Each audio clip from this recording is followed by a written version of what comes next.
Hello everyone, let's discuss geography questions that were asked in UPSC 2021 prelims question paper. There were total 13 questions from geography part.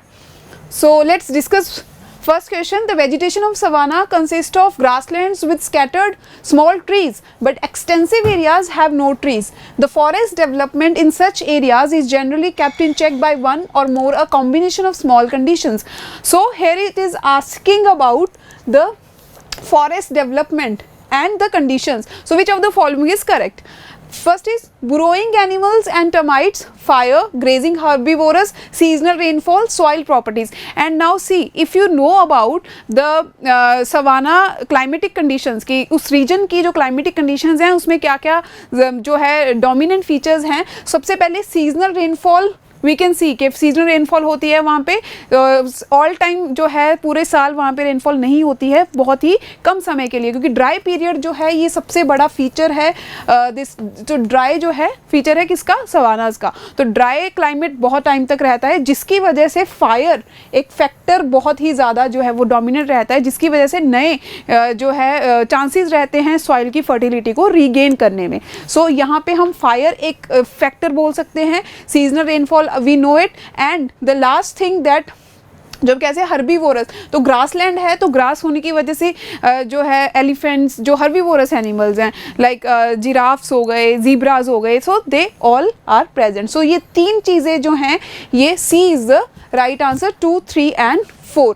और अगर हम बात करें soil properties की, तो soil तो यहाँ पे क्या है, बहुत ही ज़्यादा वेरी लेस फर्टाइल सॉइल है. तो यहाँ पे ये ऑप्शन अगर हम 5 ऑप्शन को कैंसिल भी कर दे तो हमारे पास सिर्फ एक ही ऑप्शन बचता है, that is 2, 3 and 4. Okay, so here C is the right answer. So यहाँ पे फॉरेस्ट डेवलपमेंट के लिए वी नीड फर्टाइल सॉइल, तो इनफर्टाइल सॉइल प्रॉपर्टीज यहाँ पे जो है वो नहीं है इसके लिए. Okay, with reference to water on the planet earth, consider the following statements. The amount of water in the rivers and lake is more than the amount of groundwater. The amount of water in polar ice caps and glaciers is more than the amount of groundwater. So here see, oceans जो है comprises 97.3% of the total water resources जो हैं हमारे water present है किस पे, अर्थ के ऊपर. Then oceans 2.0%, then ice caps, then rest of the water is comprised by these ice caps, groundwater, fresh water lakes. So first statement says the amount of water in the rivers, it's directly from the NCERT. तो NCERT part से ये directly question है. ये table जो है NCERT में as it is दिया हुआ है.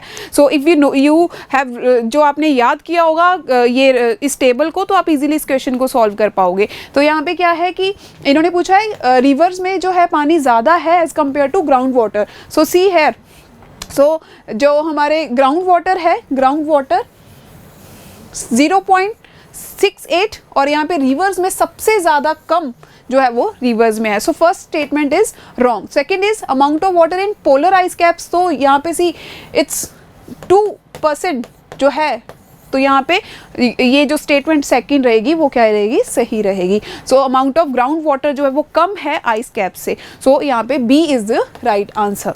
ओके, सो ये देखिए यहाँ पे जो है एनसीईआरटी से डायरेक्टली ये क्वेश्चन जो है वो पूछा गया है. Next question from moringa. Drumstick tree is a leguminous evergreen tree. Tamarind tree is endemic to South Asia. In India, most of the tamarind is collected as minor forest produce. So this is the statement here. Then the last statement is India exports tamarind and seeds of moringa. Seeds of moringa and tamarind can be used in the production of biofuels. So which of the following statements जो हैं इसमें से सही हैं? तो statement A is one, जो option है हमारे पास 1, 2 and 4 and 5 only. B 3, 4, 5, 1, 3, 4 and last is 1, 2, 3, 4, 5. C moringa जो है ऑल्सो कॉल्ड जो है it's also called horse radish tree और drumstick tree, small deciduous tree. C और हमें फर्स्ट स्टेटमेंट में यहाँ पे दे रखा है दैट इट इज़ अ, जो ये क्या है, moringa is a leguminous evergreen tree. So यहाँ पे अगर हमें बात पता है कि ये डेसिडियस ट्री है तो फर्स्ट ऑप्शन यहाँ पे हम क्या कर सकते हैं, एलिमिनेट कर सकते हैं। हमें पता है कि पहली स्टेटमेंट है वो क्या है, गलत है। So first statement is wrong. Second is tamarind tree is endemic to South Asia. It is कहाँ मिलता है ये, it is endemic to Africa. तो ये स्टेटमेंट जो है वो कह सकते हैं दैट इज करेक्ट। तो इंडिया ने बहुत जो है इसको माइनर फॉरेस्ट प्रोड्यूस दिया गया है टैमरिंड को। So this is statement is correct. So यहाँ पे इंडिया ने एक्सपोर्ट 80% ऑफ दिस सीड्स जो है ग्लोबली इंडिया ने एक्सपोर्ट किया है। ये जो है डाउन टू अर्थ से एक आर्टिकल आया था, उसमें इट इज़ गिवन है कि that India exports 80% of this seeds to the world. ठीक है, तो ये जो है वो सही है। सो 3, 4, 5 ओनली जो स्टेटमेंट्स हैं यहाँ पे करेक्ट है। Second statement is endemic to, तो ये दोनों स्टेटमेंट्स फर्स्ट और 2 गलत हो गई हैं, तो जिसकी वजह से हमारा 3, 4, 5 इज द राइट आंसर। तो यहाँ पे हमारा जो है 3, 4, 5 बी सही आंसर रहेगा। मोरिंगा जो है वो डेसिडियस ट्री है, deciduous tree and it is native to natural but also in Africa and tropical America. So B is the right answer. Moving on to next question. Next question जो है, black cotton soil has been formed due to weathering of which fissure, that is basalt volcanic rock. This is easy question, तो directly ये जो है वो NCERT से question है, तो ये इजी क्वेश्चन था। Next question, in the pressure cooker the temperature at which the food is cooked depends mainly upon the following. Area of the hole in the lid, area जो है वो कम होगा, pressure ज़्यादा create होगा, तो यहाँ पे जल्दी जो है हमारा फूड कुक होगा। तो first is correct, temperature is okay, ज़्यादा टेम्परेचर ज़्यादा प्रेशर, जल्दी जो है वो कुकिंग होगी। So 1 and 2 statement is correct here. And then third statement weight of the lid, weight of the lid से इसका अभी तक कोई लेना देना नहीं है, तो 1 and 2 A is the right answer. Okay, next is how is permaculture farming is different from conventional chemical farming. तो पर्माकल्चर जो है सस्टेनेबल एग्रीकल्चर के बारे में बात करता है। इसमें हमें जो है सस्टेनेबली हमें रिसोर्सेज को यूज़ करके जो है एग्रीकल्चर यहाँ पे परफॉर्म करना है। तो कन्वेंशनल केमिकल मेथड जो हम अभी भी यूज़ करते हैं, जो मोनोकल्चर को बहुत ही ज़्यादा हम कैसे प्रमोट करता है, बट लेकिन पर्माकल्चर में हम मोनोकल्चर को थोड़ा डिस्करेज करके एक तरह से हम ट्राई करते हैं कि हम सस्टेनेबल एग्रीकल्चर कर सके। तो फर्स्ट ऑप्शन से देखिए क्या है, permaculture farming discourages monocultural practices but in conventional chemical farming monoculture practice are predominant. So this is correct. So ये तो सही लग रही है स्टेटमेंट, बिकॉज हमने अभी बात की है कि मोनोकल्चरल प्रैक्टिसेस को डिस्करेज करता है permaculture.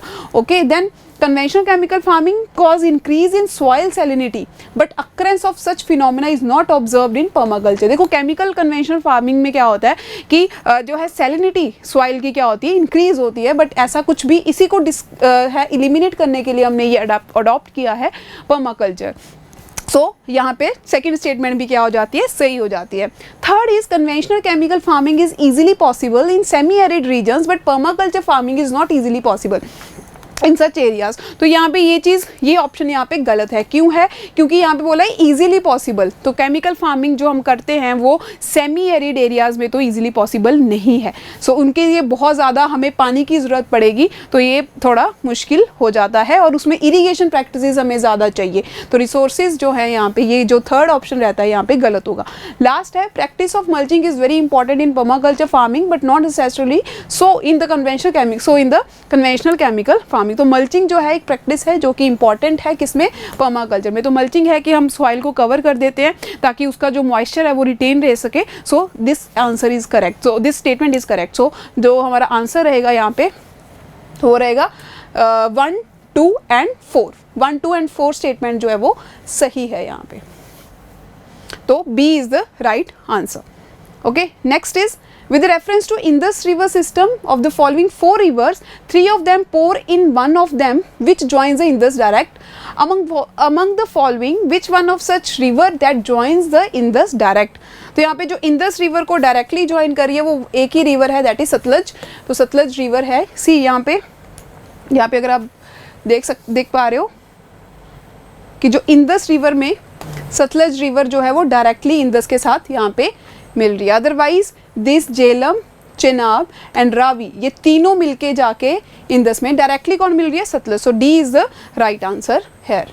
Okay, next is with reference to India, Didwana, Kuchanama, Sargol, Khatu are the names of, these are the names of saline lakes in Rajasthan. So D here is the right answer. Ramsar sites नहीं है, mangrove areas नहीं है, these are not the names of this glaciers. So D is the right answer here. Next is consider the following rivers, और इनमें से कौन सी जो है ईस्टर्न घाट से राइज होती है रिवर. सो इट वाज, अगर आपने ट्रिब्यूटरीज के बारे में पढ़ा है, रिवर्स के बारे में प्रॉपर रिवर सिस्टम पढ़ा है, तो आपको ये आंसर आना चाहिए था. इजी है. ब्राह्मणी रिवर है, नागावली, सुवर्णरेखा एंड वसुंधरा. तो यहाँ पे जो है बी आंसर 2 and 4 दीज.